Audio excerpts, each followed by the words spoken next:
Hello. After a few questions and some concerns about where all of the parts on my Bradley updates sets go, rather than try and explain it all, I'm not an illustrator by any stretch. I decided to do a video tutorial on something where I've added everything that I've done so far. Bear with me. It's a bit of a Frankenstein, but it will tell you exactly where everything should go. To start off with, I have the original Tamiya M2A2 kit with the side skirts on. I built this completely as per the instructions, so it's still got all the holes and warts and everything. The tracks are put together and stapled like the old tricks were to put it on. I do have a little bit of painting in the back from some practicing that I was doing. I didn't expect to do this. The original kit barrel. Yeah, built straight out of the box, just to show off the differences. There's your front end. And then, just to start with, here's what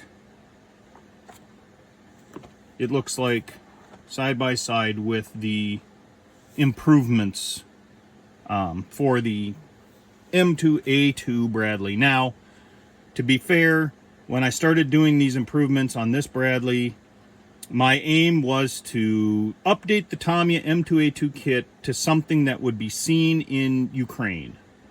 I did not realize at the time, in particular, that the rebuilt M2A2s to the ODS standard, where they have these blocks in for where the swimming, I guess, attachments were, and also for the work platform that would go in here, that I did add these in, but that modification did not go to Ukraine. As far as I've been able to tell from the photos I've seen, if they did, there was only a couple of them. So with that in mind, just again, this is a quick overview. And so just so you know, it's not quite apples to apples. This is the old Bigfoot track. This is the new T161 track that started in 2014. The story behind this was, I got tired of the crappy Tamiya sprocket, so I decided to make a new sprocket for this, which I did, and that morphed into then the T161 track, because that's what was in Ukraine, and there was nothing good at the time. So, that in mind, thought I'd give you a few more angles here. Hopefully without breaking anything.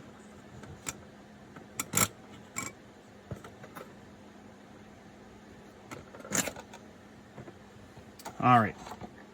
So I'm going to put the Tamiya, the out-of-the-box kit off to the side, and I'm just going to start from the bottom up. Okay, so the first set that you can get is the road wheels. The road wheels were redone because the Tamiya ones and everybody else's after that all have a rim on the edge. Like the vulcanized rubber goes up to a rim and it's done. It doesn't. The vulcanized rubber goes to the edge and then kind of curves around that lip. So there should be no rim there. And I know you can take the kit wheels from any kit and grind that down, but this is correct. And I know the wheels are correct. Did all the measuring, crawled all over a couple of Bradleys, took lots of measurements just to make sure I get it right. Now, this is for me, and my whole attitude on this is I'm going to do my modeling and my 3D printing and all that for me, and then I'm going to share it with everybody else who might want to get some of the accurate stuff. I'm not trying to go out there and say, well, my stuff is so much better than everybody else's and everybody else's junk. I'm saying this is what I'm doing for me. If you like it, if you want it, here it is.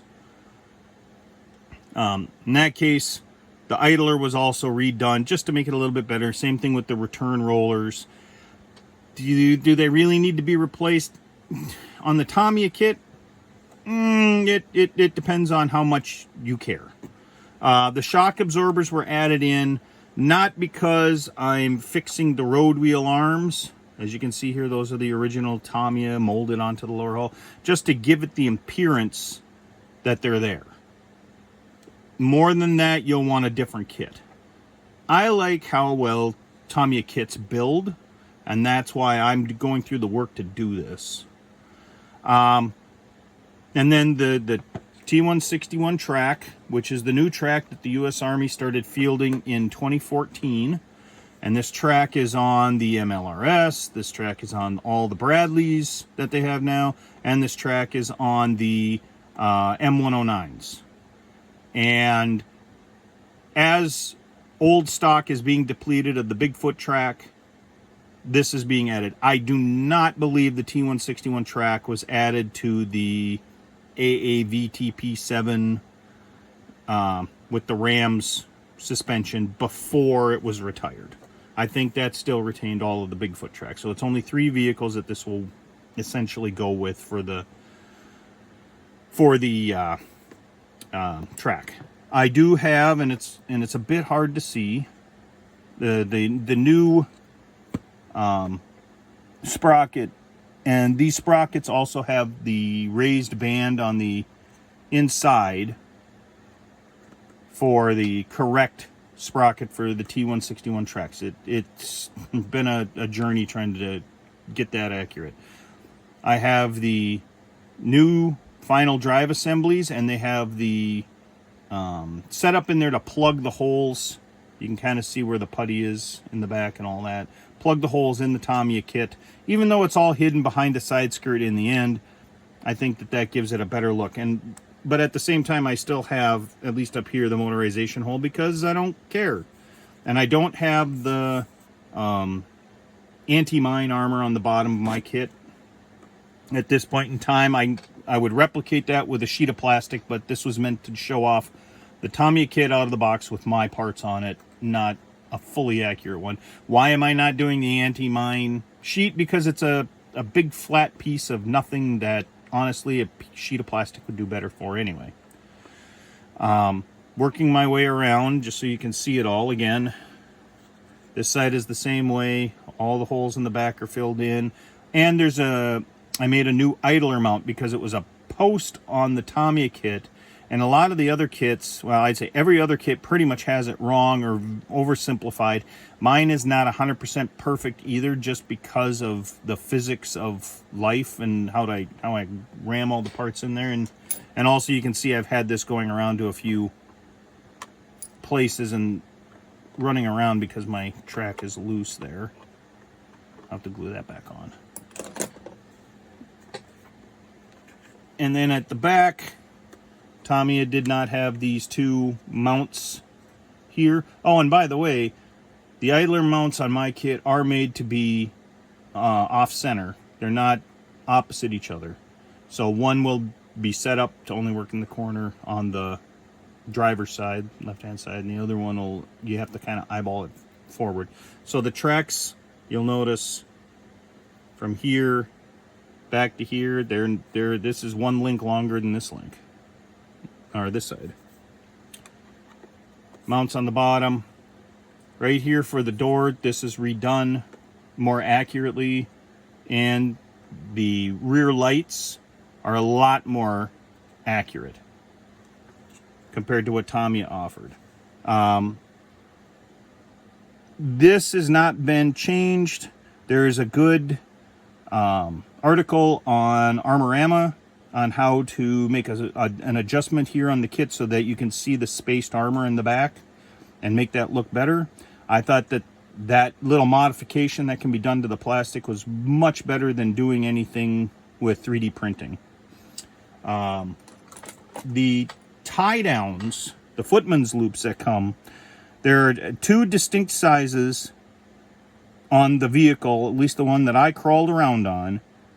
And so I included them. It looks like I've already lost a couple again, but they're here and here, here and here for short ones. There's a long one right here. Jumping over to this side, short, There should be a short one here as well. Should be a long one, short. Ooh, that one. Oh, that's okay. Long, short. And this is just the way that this particular vehicle was set up that I crawled around on. I'm going to take the turret off so you can see more footman's loops. Footman's loop, footman's loop, footman's loop. There's one, there's one. One up front here. I don't remember if I pointed it out. And on the side skirts, grab that real quick. I do not have them on yet, but I want to show. For example, on this side, the side skirt, there is one long footman's loop here and on the opposite side as well. All of that's included in the upper hull detailing set. Okay, moving on. There are 3 lift rings that they have on the real vehicle that I looked at that are not in the kit. So there's one here, there's one here, and where did I put the third one? I swear there's a third one. Unfortunately, this kit has seen a bit of runaround, so I seem to be, I want to say that it was right up in here. I'm pretty sure it was. I'd have to look that up. My mistake if it's not. Yeah. In fact, you can see there's also a long tie down that's missing as well. So, sorry guys, I'm doing this a little bit on the off the cuff. I also changed the exhaust because I thought that I could get a nicer, thinner look to it in a better configuration than what was in the Tamiya kit. I know the M2A2 comes with that. The driver's hatch, I modified that to be correct because the Tamiya kit doesn't address it for the M2A2 ODS. So this is the new ad. You scrape off the old detail and add this in. Has one of the 2 styles for the venting. The fire extinguisher pull, which is accurate. The driver's thermal, which has the camera in it. The headlight assemblies, which were off on Tamiya and are a lot more accurate, at least based on all the measurements and the setups that I was able to look at. And then again, I have these plugs right here. This is for a rebuilt M2A2 to ODS standards. And the important thing, well, I'll get to that in a minute. Now, what I have not done is I've not filled this slot in here. This is where the work shelf goes, and then they had a lot of the plumbing for the piping for the amphibious sheeting or canvas, or the setup for being amphibious. And finally, with the turret, unfortunately with the turret, I did something completely different when I was making the instructions. And what I did was I primed some of the Tamiya kit parts, but not all of them. So black and tan are the original kit parts. And then I painted the 3D parts, desert sand, U.S. Marine Corps sand, and did some washes on it just to let the details show. And sadly, that kind of throws things off compared to this kit here. So I apologize for that. I do not have the smoke grenade launchers on here. So with this, though, you get the new mantlet. And the new mantlet allows for the gun to move properly. This is how the real thing works. It doesn't move everything like in the Tamiya kit. And I added in all the detail that I could, including up there for the shell ejection port, which is also there. I mean, it might be a little hard to see. Smoke grenade launcher boxes are the correct size and detail. I probably spent too much time on that. The front armor assembly. Again, I do not have the lift ring in here from the kit, but this is set up so that it is through the armor instead of like on the Tamiya kit. Here, let me pull this off quick. Where it looks like it's mounted on it rather than through it. So this was set up to do that. Just to give you an idea of like the smoke grenade launcher box sizes. And these are 100% accurate. And then, like I said, the smoke grenade launchers I do not have on there, or that lift ring assembly. Now, why do I not have this or this? Okay, now one thing to note real quick is that this one was modified from the kit to allow the same thing as what this one can do. Kind of as the basis for helping me to 3D produce this. Doesn't have all the parts. You can see it's missing these top pieces right in here. I don't have these arms on this or 3D print them because the Ukrainians are fighting without them. They're not using the auxiliary sights,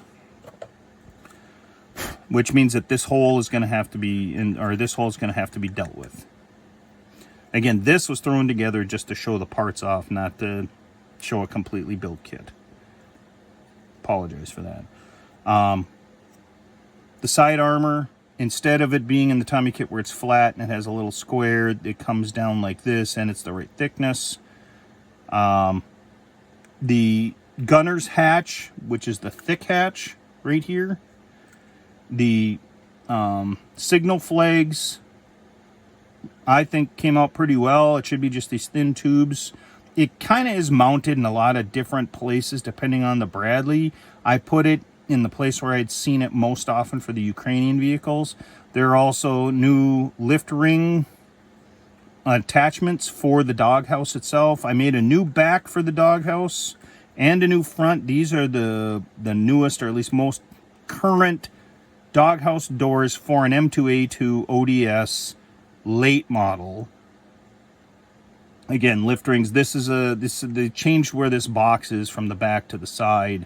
That's where all this comes in. The Ukrainian vehicles do have the Blue Force tracker, but they don't have the actual tracker in it. It's just the housing, but that is included.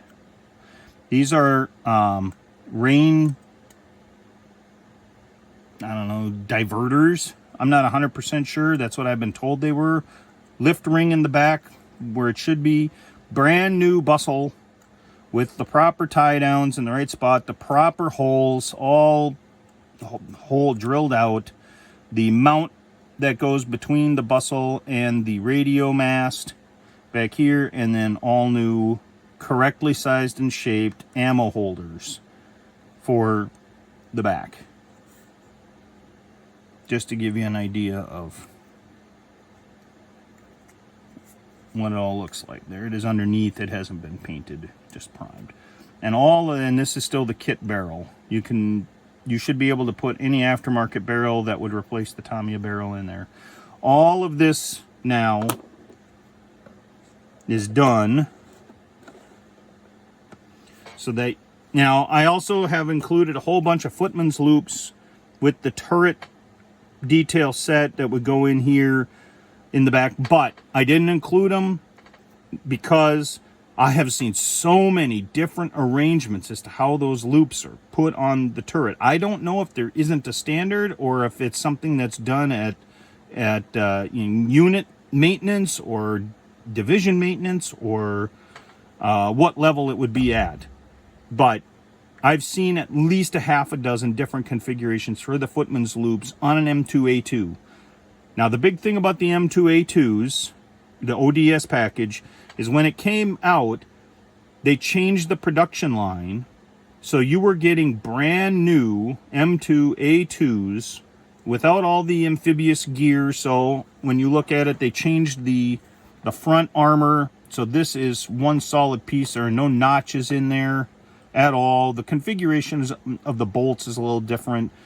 Some of the armor plating can be different. At the very end of production, they also changed the final drive so that they've got a big towing lug on each side, and they increased the size of the differential a little bit. I do have that fix. Excuse me. And I'll show that here. It's just that I had not produced them at the time. So it's got this big mounting lug. And again, here's the parts that plug up the whole motorization holes on the Tamiya kit. This is actually designed for the Academy M2A2 ODS because that's a little bit better. That is missing the front holes. And I will be doing a quick build on that in the future. But when they came out with it, so like I was saying, they have brand new full builds.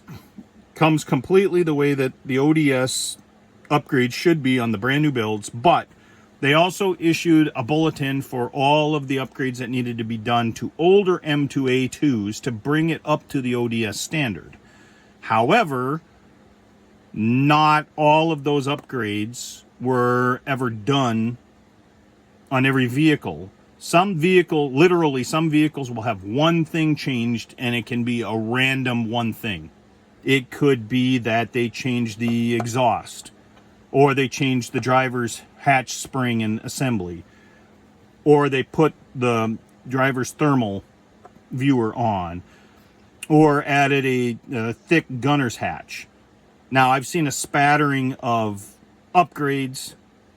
I've seen some that have got most of them, but what I'm getting at, the important thing is that you take a look at the vehicle you want to model and then look and see what's there and what isn't. So the rear hatch could be the old M2A2 standard rectangular, or it might be the newer slightly bowed and slightly rounded version.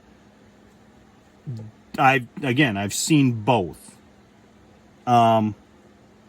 What I usually look for is how is the doghouse configured, because that's usually shown in every photo.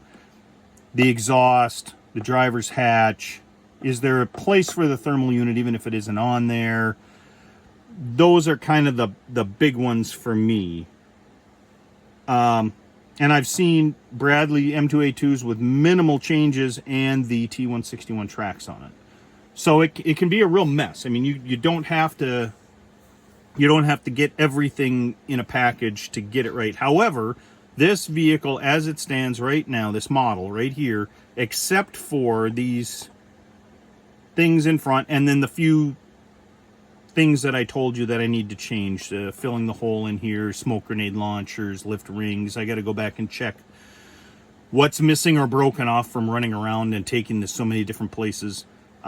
This is pretty much the Ukrainian version that's out there, and you can contrast and compare it with the Magic Factory kit or the Meng kit, or, well, the Meng kit's an M3A3. The only other M2A2 out there is the Magic Factory kit, and that has a few issues. I still think that if you took the Academy M2A2 ODS kit and added whatever parts you needed that I've made, you will get a more accurate Ukrainian build.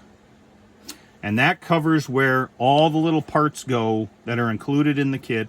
I know I'm being a little vague about the footman's loops, but again, they're not consistent across all vehicles. So I hope that helps, and I hope that you enjoyed this.